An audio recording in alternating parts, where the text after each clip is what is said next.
இயேசு கிறிஸ்துவின் நாமத்தினாலே இந்த காணொளி மூலமாய் கர்த்தருடைய உன்னதமான வார்த்தைகளை கேட்டுக்கொண்டிருக்கிற உங்கள் அத்தனை பேருக்கும் என்னுடைய மனமார்ந்த வாழ்த்துக்களையும் ஸ்தோத்திரங்களையும் நான் தெரிவித்துக் கொள்கிறேன். எப்படி இருக்கிறீங்க? நல்லா இருக்கிறீங்களா? நீங்கள் நல்லா இருக்கணும் என்பதுதான் நம்முடைய தேவனுடைய வாஞ்சையும் விருப்பமும் ஆசையுமாய் இருக்கிறது. என்னுடைய வேண்டுதலும் ஜெபமும் என்னுடைய அன்பான தேவனுடைய ஜனங்கள், மூத்த ஆவிக்குரிய தகப்பன்மார்கள், தலைவர்கள், போதகர்கள், பேராயர்கள், அப்போஸ்தலர்கள், தீர்க்கதரிசிகள், மேய்ப்பர்கள், சுவிசேஷகர்கள், மிஷனரிகள், நீங்கள் எல்லாரும் நல்லா இருக்கணும் என்பதுதான் என்னுடைய வாஞ்சையும் விருப்பமாக இருக்கிறது. பிரியமானவர்களே, இன்றைக்கு ஒரு விசேஷித்த நாள். அதாவது ஆண்டவருடைய பிள்ளைகளாகிய நாம் அனைவருக்கும் எல்லா நாளும் நல்ல நாள், எல்லா நாளும் விசேஷித்த ஆசீர்வாதமான நாள். ஆகவே இந்த நாள் என்பது இந்திய தேசத்திற்கு, உலகளாவிய அளவிற்கு இந்த நாள் ஒரு சிறப்பான ஒரு நாளாக காணப்படுகிறது. அப்படி என்ன நாள்? ஆகஸ்ட் 15ஆம் தேதி ஆங்கிலேயர்களிடத்திலிருந்து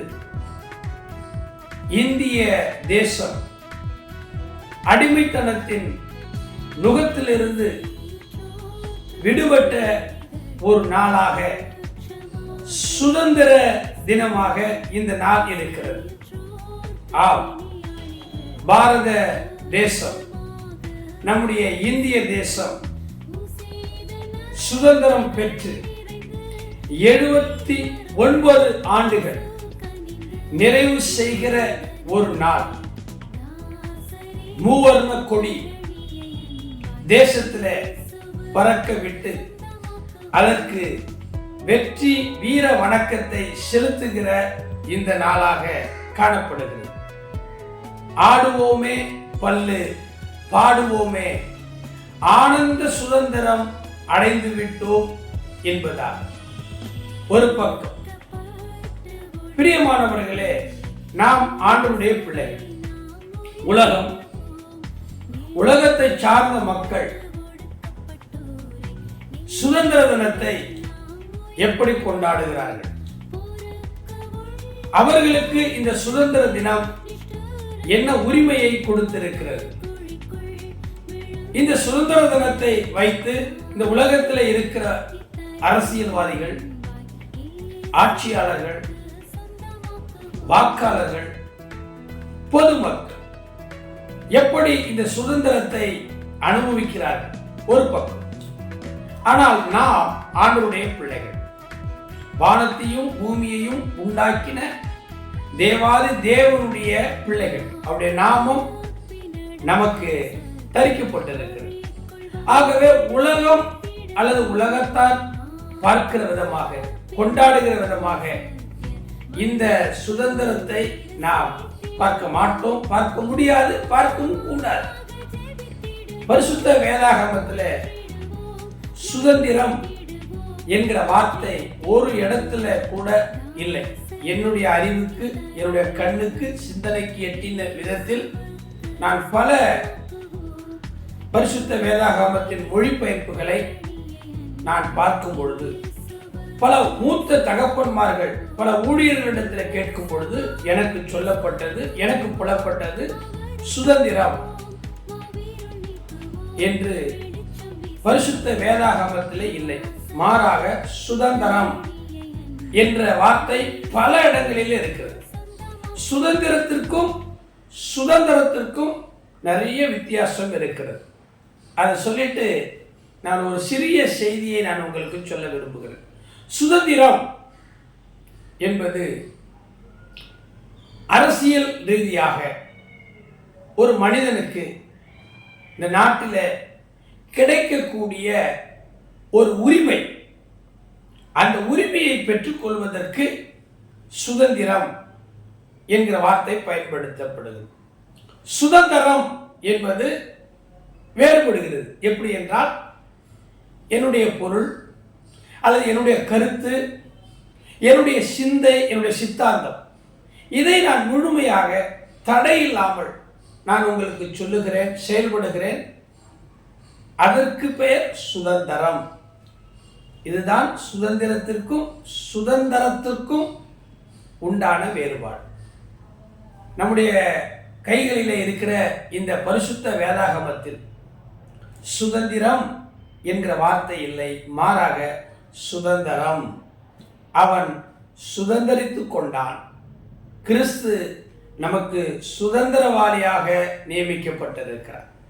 சரி, 1947 ஆண்டு ஆகஸ்ட் மாதம் 15ஆம் தேதி ஆங்கிலேயர்களிடத்தில் அடிமைப்பட்டிருந்த நம்முடைய இந்திய நாடு, இந்திய வளங்கள், இந்திய மக்கள் சொல்லனா துயரத்தில் இருந்து மீட்கப்பட்டதற்கு சுதந்திரம் அந்த நாளை கொண்டாடுகிறார். இது 79-80 ஆண்டுகளுக்குரிய சுதந்திரம். ஆனால் 2025 ஆண்டுகளுக்கு முன்பதாக, அதாவது இயேசு கிறிஸ்து பிறப்பதற்கு முன்னாடியே நம்முடைய தேவாதி தேவன் 430 வருடங்கள் அடிமைப்பட்டிருந்த இஸ்ரேல் ஜனங்களை எகிப்து தேசத்தில் பார்வோனுடைய ஒடுக்குமுறையிலிருந்து விடுதலையாக்கினார். அவர்களுக்கு கானான் தேசத்தை சுதந்திரமாக கையளித்து கொடுத்தார். இப்போ பாருங்க, யாத்ராகமம் அதுல 3ஆம் அதிகாரத்தில் 8வது வசனத்தை மாத்திரம் இந்த காணொளியில இந்த 79வது சுதந்திர தினம் முன்னிட்டு நான் உங்களுக்கு சொல்ல விரும்புகிறேன். வேதத்தை திருப்பிக் கொள்ளுங்க. யாத்திராகமம் 3ஆம் அதிகாரம் 8வது வசனம். அவர்களை எகிப்தியரின் கைக்கு விடுதலையாக்கவும், அவர்களை அந்த தேசத்தில் இருந்து நீக்கி கானானியரும், ஏத்தியரும், எமோரியரும், பெரிசியரும், ஏவியரும், எபூசியரும் இருக்கிற இடமாகிய பாலும் தேனும் ஓடுகிற நலமும் விஸ்தாரமுமான தேசத்தில் கொண்டு போய் சேர்க்கவும் இறங்கினேன் என்று நம்முடைய தேவனாகிய கர்த்தர் நம்முடைய கூக்குரலை கேட்டு பரத்திலிருந்து அவர் இறங்கி தீர்க்கதரிசியாகிய மோசே, அவருடைய சகோதரராகிய ஆரோன் போன்ற மனிதர்களை அழைத்து உற்சாகப்படுத்தி, என் சமூகம் உனக்கு முன்பாக செல்லும் என்று அதிகாரம் வாக்கு கொடுத்து, கையில் ஒரு ஒற்றை கோலையும் கொடுத்து கொடுங்கோல் ஆட்சி புரிந்த அடிமைத்தனத்தில் இஸ்ரவேல் ஜனங்களை 430 ஆண்டுகள் பயங்கரமான சூழ்நிலையில கழுத்துகளை குனிய வைத்து, முதுகு எலும்புகளை குனிய வைத்து, வைக்கோல், மணல், செங்கல், சூளை போன்ற கடுமையான வேலைகளை செய்ய வைத்து, அவர்கள் இஷ்ட தெய்வமாகிய யெகோவா தேவனை ஆராதிக்க கூடாதபடிக்கு கூட செய்த அந்த காரியத்திலிருந்து தேவன் தம்முடைய தீர்க்கதரிசிகளை, ஊழியர்களை கொண்டு விடுதலையாக்கினார். இதுதான் மெய்யான சுதந்திரமும் சுதந்திரமும். ஆம், எனக்கு அன்பானவர்களே, நம்முடைய இந்திய நாடு சுதந்திரம் அடைந்து விட்டது என்று ஏட்டு அளவில், எழுத்து அளவில், இதை போல காணொளி அளவில் பதிவு செய்யப்பட்டிருக்கிறது. நான் நம் நாட்டை குறை சொல்லவில்லை. நம்முடைய நாட்டில் இருக்கக்கூடிய சட்டத்திட்டங்களை குறித்து நான் இங்கே விவாதிக்க விரும்பவில்லை. நம்முடைய தேசப்பிதா என்று சொல்லப்படுகிற அண்ணல் காந்தியடிகள் சொன்னார், நம்முடைய இந்திய நாடு பூர்ணமான சுதந்திரம் அடைந்து விட்டதா, மக்கள் எல்லாம் சுதந்திரமாக இருக்கிறார்களா என்று கேட்டபோது அவர் சொன்னார், என்றைக்கு ஒரு பெண் தன் உடல் முழுவதும் பொன் நகைகளை அணிந்து கொண்டு இரவிலே ஒருவருடைய துணையும் இல்லாமல் தனிமையில் ஒரு இடத்திலிருந்து மற்றொரு இடத்திற்கு பாதுகாப்பாக உடலாலும் கற்பினாலும் பொருளாலும் உயிர் சேதம் பொருட்சேதம் என்று போய் சேர்கிறாளோ அப்பொழுதுதான் நம்முடைய நாட்டில் உண்மையான சுதந்திரம் கிடைத்ததாக சொல்லப்பட வேண்டும் என்று அன்றைக்கே நம்முடைய ரூபாய் நோட்டுகளில் சிரித்து கொண்டிருக்கிற நம்முடைய தேசப்பிதா காந்தியடிகள் சொன்னதாக வரலாறு பதியப்பட்டிருக்கிறது. ஆனால் இன்றைக்கு 3 வயது குழந்தை கற்பழிக்கப்படுகிறது, 80 வயதான மூதாட்டி கற்பழிக்கப்படுகிறார்கள். 50 ரூபாய் 100 ரூபாய் 1 கிராம் தங்கம், இப்படி மோட்டார் பைக், கார், நிலம், அரசியல் காழ்ப்புணர்ச்சி, ஆணவ படுகொலை, காதல், கள்ளத்தொடர்பு, மதம், மொழி, இப்படி பலவற்றிற்காக நம்முடைய நாட்டிலே கொலைகளும் கொள்ளைகளும் ஒரு பக்கம் இருக்கிறது. பேச்சு சுதந்திரம், பெண் விடுதலை, இப்படி பல சம்பவங்கள் உலகத்தில் இருக்கிறது. இல்லை என்று மறுக்கவும் முடியாது. அதே நேரத்தில் நம்முடைய தேசத்தை நாம் திறப்பில் நின்று காக்கும்படிக்கு ஜெபிக்கிற ஜெப வீரர்களாய், முழங்கால் யுத்தங்களை பண்ணுகிறவர்களாக நீங்களும் நானும் இருக்கிறோம். தேசம் மகிழ்ந்து களி கூற வேண்டும் என்பதற்காக. ஆனால் 7 ஜனம் பெருத்த ஜாதிகளாக இருக்கக்கூடிய அந்த இடத்திலேயும் நம்முடைய தேவனாகிய கர்த்தர் எகிப்தியரின் கைக்கு விடுதலையாக்கி ஒரு மெய்யான சுதந்திரத்தை நமக்கு கொடுத்தார். இந்த காணொளி மூலமாய் இந்த செய்தியை கேட்டுக்கொண்டிருக்கிற என் அன்பு சகோதர சகோதரிகளே, நம்முடைய தேவனாகிய கர்த்தர் எப்படி இஸ்ரவேல் ஜனங்களுடைய கூக்குரலை கேட்டு பாவத்திலிருந்து, சாபத்திலிருந்து, வியாதியிலிருந்து, வறுமையிலிருந்து, தரித்திரத்திலிருந்து, அடிமைத்தனத்தின் நுகத்திலிருந்து, பல்வேறு பிரச்சனையிலிருந்து அவர்களுடைய விண்ணப்பத்தை, கூக்குரலை, அழுகுரலை, வேண்டுதலை கேட்டு விடுதலை கொடுத்தாரோ அதே போல இந்த காணொளியை பார்த்து கொண்டிருக்கிற என் அன்பு சகோதரனே சகோதரியே, தேவனுடைய ஊழியர்களே, மிஷினரிகளே, போதகர்களே, பேராயர்களே, சுவிசேஷர்களே, தீர்க்கதரிசிகளே, அப்போஸ்தலர்களே, என்னை போன்ற பரலோக தொழிலாளிகளே, உங்களுக்கு ஒரு விடுதலை ஆண்டவர் நியமித்திருக்கிறார். பயப்படாதீங்க. எப்பொழுது விடியும் என்று காத்திருக்கிற ஜாமக்கார் இல்ல கூர்க்கா, இரவெல்லாம் தெருக்களிலே சுற்றி திரிகிற மக்களுக்கு பாதுகாப்பு கொடுக்கிற ஒரு காவல் துறை அதிகாரி அல்லது நம்முடைய நாட்டு இராணுவ வீரர் எப்பொழுது பொழுது விடியும், டியூட்டியை முடிச்சுட்டு வீட்டுக்கு போய் மனைவி பிள்ளைகளை பார்க்கலாம் என்று ஆர்வத்தோடு காத்திருக்கிறது போல நீங்களும் எப்பொழுது எனக்கு ஒரு விடிவு காலம் வரும், எப்பொழுது எனக்கு ஒரு நல்ல காலம் வரும், என்னுடைய சபை, என்னுடைய ஊழியம், என்னுடைய குடும்பம், என்னுடைய தொழில், என்னுடைய வியாபாரம், என்னுடைய சகலத்துக்கும் எப்பொழுது ஒரு விடியல் வரும் என்று இந்த சுதந்திர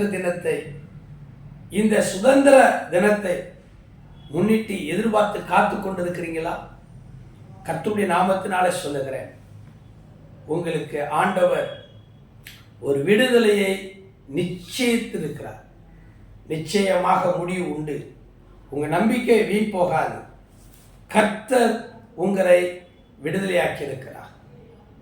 அடைக்கப்பட்டிருக்கிற கூண்டில் இருந்து, பூட்டி ஒளித்து மறைத்து வைக்கப்பட்டிருக்கிற மறைவிடத்தில் இருந்து உங்களை கர்த்தராகிய தேவனே விடுதலையாக்குவார்.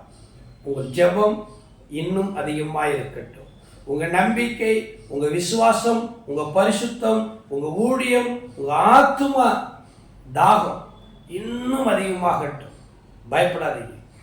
உங்களை கலக்குகிறவர்கள், உங்களை பயமுறுத்துகிறவர்கள், உங்களை ஒடுக்குகிறவர்கள் எப்பேற்பட்டவர்களாக இருந்தால், மந்திரம், தந்திரம், சூனியம், செய்வினை, பொய், குற்றச்சாட்டு, உங்களுடைய சாட்சியை கெடுக்கக்கூடிய சம்பவங்கள், உங்க வாசனையை, உங்கள் நற்கண்டகத்தை, உங்களுடைய அபிஷேகத்தை, உங்களுடைய பெயரை கெடுக்க நினைக்க முயற்சிக்கிறவர்களுக்கு மத்தியில் அடைக்கப்பட்டு கிடக்கிற உங்களை இயேசு விடுதலையாக்குவார். நான் உங்களுக்காக ஜெபிக்கட்டுமா? அன்பின் ஆண்டவரே, இது நல்ல நேரத்தில் எங்களுடைய இந்திய தேசம் 79வது சுதந்திர தினத்தை கொண்டாடி கொண்டிருக்கிறதை நாங்கள் பார்க்கிறோம். எங்கள் தேசமும் சுபிட்சமாக இருக்கணும். தேசத்தை ஆளுகிற தலைவர்கள் ரட்சிக்கப்படணும், நல்லாட்சி தர வேண்டும். அதே போல ஆண்டவர், எகிப்து தேசத்தில் 430 ஆண்டுகள் அடிமைப்பட்டு கிடந்த எங்களுடைய சகோதரர்களை, இஸ்ரேல் ஜனங்களை விடுதலையாக்கி பாலும் தேனும் போடுகிற நலமும் விஸ்தாரமுமான தேசமாகிய கானான் தேசத்தில் கொண்டு போய் வாழ வைத்தீங்களே, அதுபோல ஆண்டவரே, இந்த காணொளியை பார்த்து கொண்டிருக்கிற என்னுடைய அன்பான ஊழியர்கள், பேராயர்கள், அப்போஸ்தலர்கள், குருமார்கள், குருத்துவார்கள், சுவிசேஷகர்கள், மேய்ப்பர்கள், தீர்க்கதரிசிகள், போதகர்கள், சபை தலைவர்கள், மிஷனர்கள் எல்லாரையும் அவர்களால் பிரச்சனையிலிருந்து விடுதலையாக்கி குடும்பமாய் ஆண்டவருடைய சமூகத்தில் கனி கொடுக்கத்தக்கதாய் வளம் பெறத்தக்கதாய் என் தேவன் எனக்காக யாவை செய்து இயேசுவின் நாமத்தினாலே நாட்டுக்காக, நாட்டு மக்களுக்காக ஜெபிக்கிற நல்ல பிதாவே, ஆமென். God bless you. ஆண்டவர் உங்களை விடுதலையாக்கி இருக்கிறார். நீங்கள் துளிர்த்து கீழே வேர் பற்றி மேலே கனி கொடுப்பீர்கள். God bless you. கர்த்தர் உங்களை ஆசீர்வதிப்பார்.